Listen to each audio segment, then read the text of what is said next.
Bismillahirrahmanirrahim. Assalamualaikum warahmatullahi wabarakatuh. Waalaikumsalam warahmatullahi wabarakatuh. Nah, sebelumnya perkenalkan nama saya Emilia. Nah, di video ini saya akan menjelaskan video ini atau pertemuan kali ini saya akan menjelaskan tentang beberapa teori.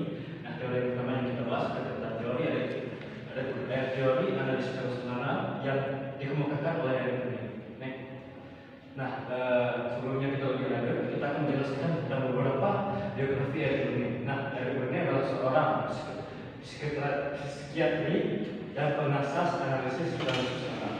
Nah, beliau terkenal dengan konsep transaksion dan ego state. Nah, yang mempengaruhi interaksi manusia. Oke, selanjutnya. Oke, nah awal hidup Eric Berne dilakukan di kota Montreal di Kanada pada tahun 1910. Beliau memperoleh pendidikan di University McGill sebelum berpindah ke Amerika Serikat. Nah, di mana di sini beliau mengembangkan teori analisis personal yang lebih revolusi. Oke, nah, teori analisis personal oleh Eric Berne mengkaji interaksi dan personality manusia. Nah, di mana konsep transaksional dan ego state merupakan asas pada pemahaman tingkah laku manusia. Dalam teori ini digunakan dalam bidang psikologi dan pengurusan diri. Nah, jadi analisis personal ini lebih berfokus pada personalisasi manusia dalam konsep transaksional dan ego seseorang. Nah, analisis transaksional telah memberikan berbagai banyak impact besar dalam bidang psikologi, pendidikan maupun perniagaan. Nah, konsep ini digunakan dalam membantu individu dalam memahami interaksi manusia dan pengurusan konflik. Nah, di mana teori ini sangat membantu dalam manusia dalam interaksi dan membantu dalam konflik yang dialami oleh manusia tersebut. Nah, selanjutnya kita akan membahas tentang sejarah perkembangannya analisis transaksional. Nah, teori analisis transaksional adalah salah satu teori di bidang psikologi yang mengkaji interaksi manusia. Teori ini berfokus pada perubahan tingkah laku dan hubungan interpersonal seseorang. Nah, yang dimaksud dengan hubungan interpersonal di sini adalah manusia dengan dirinya sendiri. Oke, selanjutnya. Nah, adapun asas teori analisis personal, asas teori ini ialah konsep ego state. Nah, ego state adalah konsep ego yang merujuk kepada kebahagiaan diri yang berbeda. Nah, konsep transaksi pula merujuk kepada pertukaran message antara ego state. Selanjutnya. Oke. Pembangunan teori ini berkembang melalui kerja Eric Berne yang mengemukakan konsep permainan dan skrip. Konsep ini mempengaruhi bidang psikologi dan pendidikan. Nah, jadi teori analisis personal ini berkembang melalui kinerja Eric Berne itu sendiri dengan mengemukakan beberapa konsep, yaitu ada konsep permainan, konsep skrip. Oke. Nah, teori ini juga digunakan dalam bidang konseling untuk memahami interaksi dan hubungan. Teori ini juga digunakan dalam pengurusan untuk memahami komunikasi dan motivasi seseorang. Nah, walaupun teori ini bisa kumpul ya, teori ini juga banyak menerima kritikan tentang kesahihan dan kebolehan konsep ini. Jadi, empirical perlu dilakukan untuk mengesahkan dalam teori ini.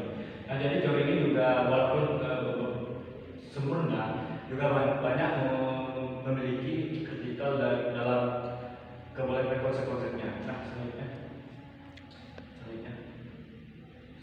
Nah, kita lanjut ke dalam tentang teori analisis transaksional. Oke. Nah, teori analisis transaksional adalah model psikologi yang membantu memahami interaksi manusia. Nah, jadi analisis transaksional adalah membantu memahami interaksi manusia. Teori ini juga memandang individu sebagai entiti yang terdiri dari 3 bagian. Yang pertama itu ada ibu bapak, dewasa, dan kanak-kanak. Nah, Asas teori personal, struktur personality menurut teori ini terdiri dari ego state yang mempengaruhi tingkah laku dan komunikasi seseorang. Nah, jadi teori analisis transaksional ini berpendapat bahwa ego dapat mempengaruhi tingkah laku seseorang dan komunikasi seseorang. Nah, setiap individu berinteraksi dengan melalui interaksi yang boleh bersifat komplementari atau bisa saling bertentangan, yang bisa saling. Nah, tadi kita sudah tahu ada beberapa konsep script dan konsep permainan. Nah, di sini ada konsep script. Konsep script ini merujuk pada pola tingkah laku yang mulai dari sejak kanak-kanak. Nah, script ini mempengaruhi persepsi dan tingkah laku individu dalam transaksi interaksi bersama. Jadi persepsi tingkah laku. Jadi script ini dapat mempengaruhi interaksi dalam sosial. Oke, selanjutnya. Nah, cara kita mengaplikasikan sosial dalam terapi. Nah, analisis selalu digunakan dalam terapi untuk mengubah skrip yang tidak sehat dan mempertimbangkan kesadaran ego state menjadi yang lebih baik. Nah, terapi ini juga membantu individu mencapai perubahan positif dalam hubungan maupun dalam dia berkomunikasi. Next.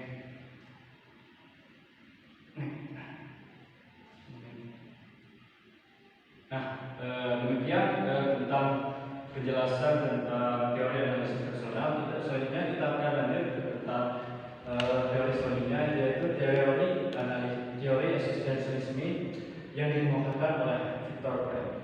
Nah, di sini kita akan juga membahas beberapa biografi beliau. Nah, Viktor Frankl merupakan seorang psikoterapis, profesor dan penulis Australia yang terkenal dalam konsep logoterapi. Nah, beliau juga berpengalaman kehidupan dalam camp konsentrasi semasa Perang Dunia II. Nah, jadi seorang Viktor Frankl juga berpengalaman dalam Perang Dunia Kedua dalam camp konsentrasi Nazi. Oke, selanjutnya. Nah, falsafah eksistensialisme menekankan kebebasan, tanggung jawab, dan pencarian makna hidup. Nah, Viktor Frankl mengaplikasikan prinsip eksistensialisme dalam logoterapi yang menekankan pada pencarian makna hidup. Nah, jadi teori eksistensialisme yang dikemukakan oleh Viktor Frankl ini menekankan pada di mana seseorang menekankan pada pencarian makna hidupnya. Selanjutnya, oke, Viktor Frankl dengan karya. Nah, adapun salah satu karya Viktor Frankl yang terkenal yaitu buku yang berjudul dengan Measure for Money pada tahun 1946. Nah, buku ini menggambarkan pengalaman Viktor Frankl semasa berada di camp Nazi dan konsep logoterapi. Nah, eksistensialisme juga berpengaruh terhadap psikologi maupun logoterapi. Nah, konsep logoterapi Viktor Frankl sangat banyak memberikan sumbangan pentingnya kepada bidang psikologi. Nah, jadi konsep logoterapi yang dikemukakan oleh Viktor Frankl sangat berpengaruh gitu dalam bidang psikologi, dan juga ia menekankan pentingnya dalam pencarian makna hidup sebagai aspek penting dalam kesejahteraan psikologi seseorang. Nah, Viktor Frankl juga banyak mencapai penghargaan maupun anugerah dari beberapa bangsa. Nah, dalam satunya dalam bidang psikologi maupun dalam bidang logoterapi. Nih. Nah, di sini kita akan lebih membahas tentang sejarah maupun perjalanan berkembangnya teori eksistensial tersebut. Nah, teori eksistensial adalah pendekatan dalam bidang psikologi yang menekankan kebebasan dalam makna kehidupan tersebut. Nah, teori ini juga muncul dalam konteks sejarah Perang Dunia di Eropa. Nah, jadi teori ini muncul pada Perang Dunia Kedua, lebih tepatnya di Eropa. Nah, fokus utama teori ini yang bisa kita tahu yang pencarian makna hidup. Oke, lanjut. Nah, peran dunia kedua sangat berpengaruh dengan perkembangan teori eksistensial tersebut. Nah, yang pertama adalah pengalaman penderitaan dan kematian semasa perang memberikan dorongan kepada ahli, salah satunya seperti Viktor Frank untuk meneliti arti dari makna hidup. Next. Nah, asas falsafah eksistensial. Nah, teori eksistensial berakal dari pemikiran falsafah. Nah, yang menekankan kebebasan individu dan tanggung jawab. Nah, asas juga tersebut dapat berpemikiran dari Jean-Paul Sartre dan Martin Heidegger menjadi asas kepada teori ini. Nah, jadi kedua orang ini juga membantu Viktor Frank dalam asas teori ini. Oke, lanjut. Nah, teori eksistensial semakin banyak mendapat perhatian dalam bidang psikologi klinikal maupun dalam bidang konseling. Nah, pendekatan ini memberikan tumpuan kepada krisis eksistensial dan pencarian makna hidup itu sendiri. Oke, teori eksistensial juga banyak memberikan sumbangan pada perkembangan psikoterapi eksistensial. Nah, pendekatan ini membantu individu untuk menghadapi ketidakpastian dan ketakutan dalam mencari makna hidup.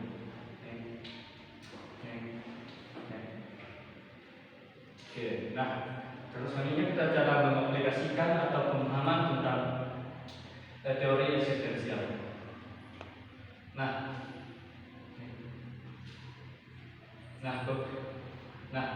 Pemikiran eksistensial menyoroti konsep kebebasan tanggung jawab dan kesendirian. Nah, eksistensial mengakui bahwa manusia bebas membuat pilihan, namun juga bertanggung jawab terhadap konsekuensi pilihan tersebut. Nah, jadi pemikiran dari teori eksistensialisme ini manusia itu bebas untuk memilih dan juga harus bertanggung jawab atas pilihannya sendiri.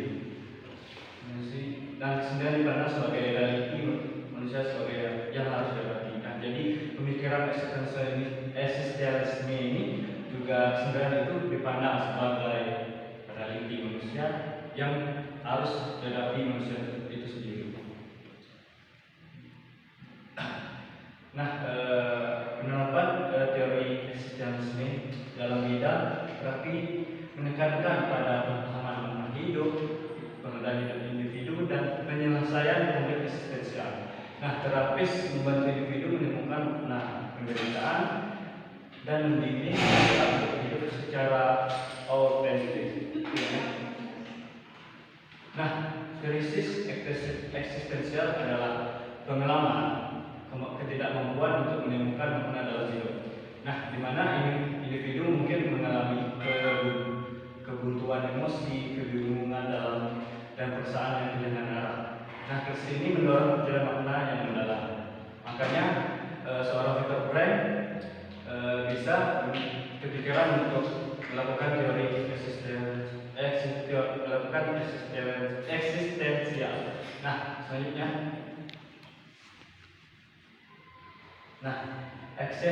Eksistensialisme mempromosikan kreativiti, cara untuk mengekspresikan kebebasan individu dalam mencarikan dan mencari makna. Nah, proses kreatif memungkinkan individu untuk mengekspresikan kebebasan dan menemukan dalam makna dalam penciptaannya. Oke.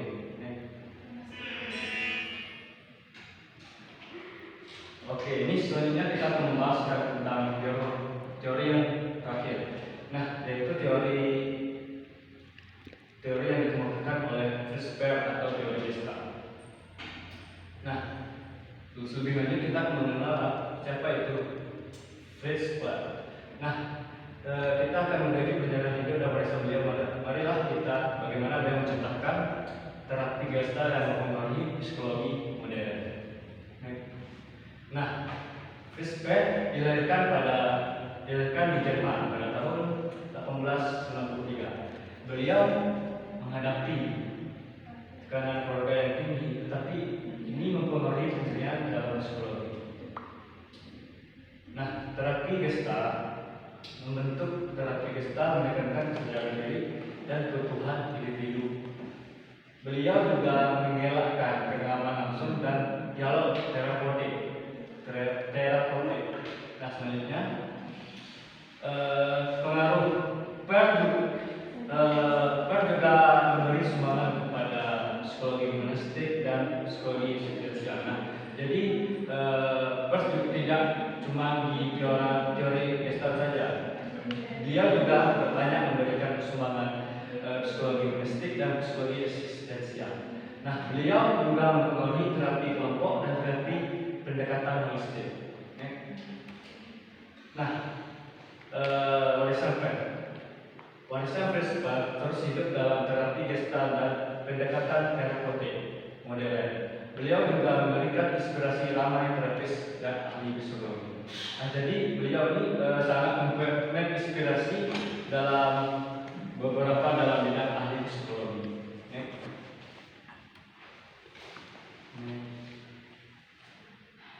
Nah, ini ada beberapa perkembangan dalam teori Gestalt.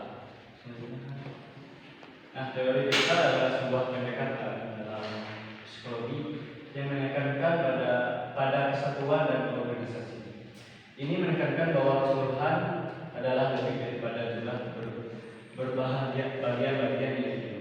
Nah, Gestalt berfokus pada persepsi pembelajaran dan masalah yang kompleks. Nah, jadi teori Gestalt ini berfokus pada pembelajaran dan masalah yang lebih kompleks.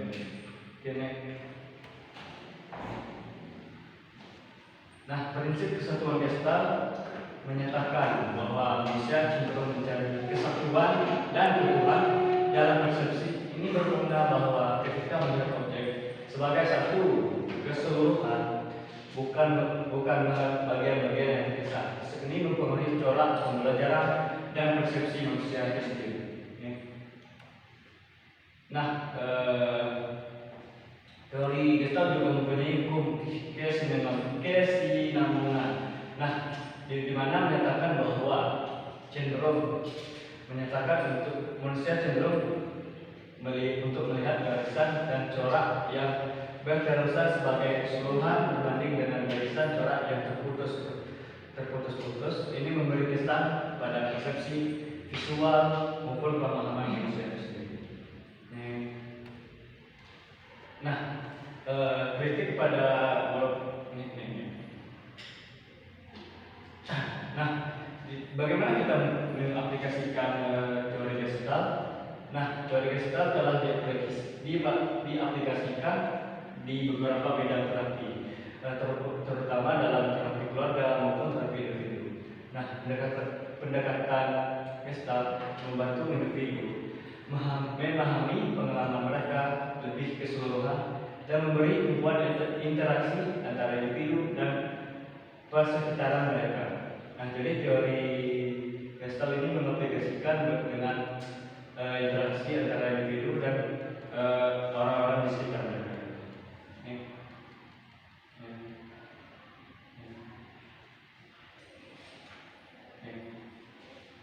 Nah, kita lebih mengenal tentang teori Gestalt. Nah, teori Gestalt menekankan kepada kesatuan maupun keseluruhan dalam persepsi.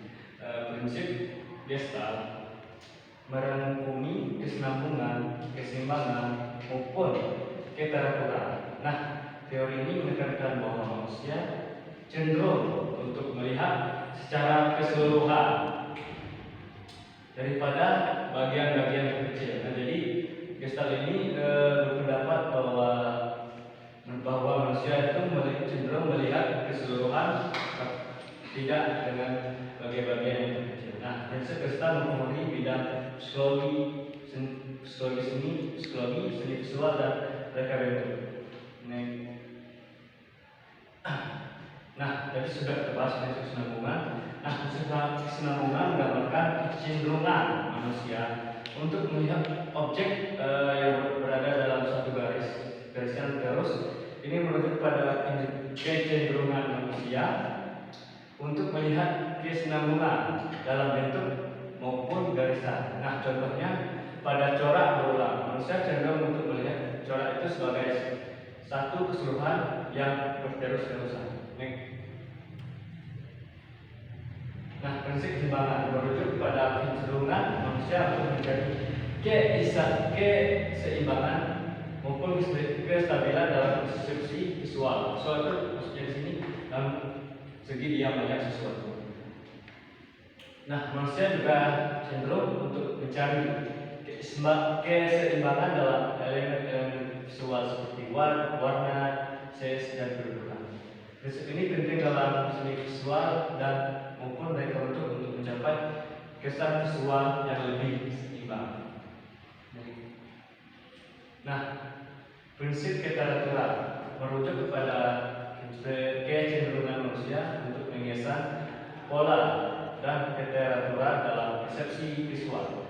Nah, manusia cenderung untuk melihat dan mencari keteraturan dalam corak, susunan, dan struktur visual. Prinsip ini penting dalam reka bentuk grafik maupun seni visual untuk mencapai kesan yang teratur dan mudah dipahami. Nah, teori Gustav juga digunakan dalam berbagai bidang, termasuk yang sudah disebutkan tadi. Yang pertama itu ada seni visual, reka bentuk, maupun grafik, maupun yang terutama yaitu psikologi itu sendiri. Nah, prinsip Gestalt membantu dalam mencipta visual yang menyeluruh dan mudah dipahami. Dalam bentuk grafik, prinsip Gestalt membantu menciptakan komunikasi visual yang efektif dan lebih menarik. Oke. Nah, adapun kesimpulan dari teori Gestalt mengatakan bahwa kesatuan, keseluruhan, dan prinsip-prinsip asas dalam persepsi visual seperti kesinambungan, keseimbangan, maupun keteraturan memberikan peranan penting dalam visual. Nah, reka bentuk, grafik, dan psikologi memandang terhadap prinsip Gestalt dapat meningkatkan pengalaman visual maupun komunikasi visual yang lebih efektif. Nah, mungkin itu dari ketiga penjelasan dari ketiga materi atau teori tersebut. Dari sini, apakah ada teman-teman yang belum paham atau belum jelas? Silakan. Nah, kalau jika tidak ada, sampai di sini saya tutup dengan jika terdapat saya kesalahan, saya mohon maaf. Saya tutup dengan bila Taufik wal Hidayah. Wassalamualaikum warahmatullahi wabarakatuh. Waalaikumsalam.